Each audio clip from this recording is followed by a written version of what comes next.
Bismillahirrahmanirrahim. Assalamualaikum warahmatullahi wabarakatuh. Alhamdulillahi kafa.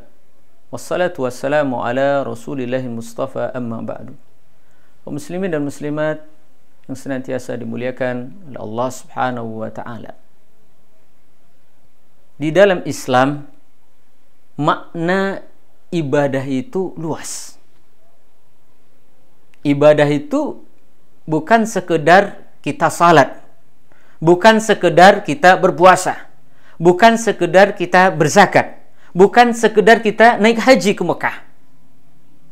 Tetapi di dalam Islam, ibadah itu memiliki makna cakupan yang luas. Syekhul Islam Ibn Taimiyah, beliau memberikan penjelasan tentang makna ibadah. Kata beliau, ibadah itu ismun jami' li kulli ma yuhibbuhu Allah wa yardah. Yang namanya ibadah, apa saja yang kita lakukan, apa saja yang kita ucapkan, di mana Allah subhanahu wa ta'ala ridha dengan apa yang kita ucapkan dan ridha dengan apa yang kita lakukan. Ketika Allah subhanahu wa ta'ala meridainya, meridai ucapan kita, meridai perbuatan kita, maka ketika itu kita sudah melakukan ibadah. Secara spesifiknya, para ulama memberikan beberapa persyaratan. Setidaknya ada 4 syarat. Apa saja pekerjaan yang kita lakukan dari pekerjaan-pekerjaan yang mubah. Sebagai apapun kita, profesi kita sebagai apa?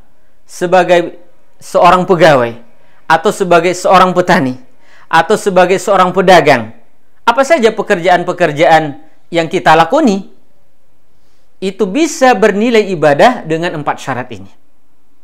Yang pertama adalah bagaimana ketika kita bekerja, kita memiliki niat yang benar. Bahwasanya ketika kita bekerja, niat kita, tujuan kita adalah mencari keridhaan Allah subhanahu wa ta'ala. Kita ingin melaksanakan perintah Allah subhanahu wa ta'ala untuk mencari nafkah atau untuk menafkahi keluarga kita. Kemudian kita bekerja. Ini adalah niat yang benar. Maka ketika itu dianggap pekerjaan kita beribadah. Kalau seandainya seseorang dia bekerja, niatnya mendapatkan uang, kemudian uang tersebut dia belanjakan berfoya-foya, dia hambur-hamburkan uang tersebut, atau dia gunakan untuk dosa dan maksiat, maka di sini menjadi persoalan adalah niatnya. Niatnya tidak benar.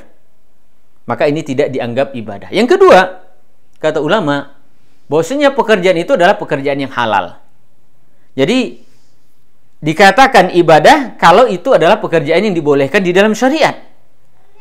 Maka pekerjaan-pekerjaan yang haram, mencuri, merampok, ya, menipu orang dan segala macamnya, maka itu tidak ada nilai ibadah di dalamnya. Dan yang ketiga, ya, kata ulama, bahwasanya ketika kita bekerja, hendaknya kita bekerja memperhatikan aturan-aturan syariat, di mana tidak ada di dalamnya kezaliman, tidak ada di dalamnya darar, merugikan orang lain, tidak ada di dalamnya penipuan. Apa saja bentuk pelanggaran syariat hendaknya harus dijauhkan di dalam pekerjaan kita. Dan yang keempat, yang terakhir adalah bagaimana pekerjaan yang kita lakoni tersebut tidak melalaikan dari kewajiban kita kepada Allah subhanahu wa ta'ala. Jangan sampai kita bekerja, salat kita tinggal. Jangan sampai kita, ya, beraktivitas atau melakukan kegiatan-kegiatan, kemudian, ya, tugas kita kepada Allah subhanahu wa ta'ala kita lalaikan. Allah subhanahu wa ta'ala melarang, la tulhikum amwalukum wala auladukum an dzikrillah. Wahai orang yang beriman, jangan sampai, ya harta kalian dan anak-anak kalian melalaikan kalian daripada mengingat Allah Subhanahu wa taala. Bila mana 4 syarat ini kita penuhi, insya-Allah pekerjaan yang kita lakukan akan mendapatkan pahala di sisi Allah Subhanahu wa taala. Ini saja yang bisa kita sampaikan, mudah-mudahan bermanfaat. Subhanakallahumma bihamdika asyhadu an la ilaha illa anta astaghfiruka wa atubu ilaik.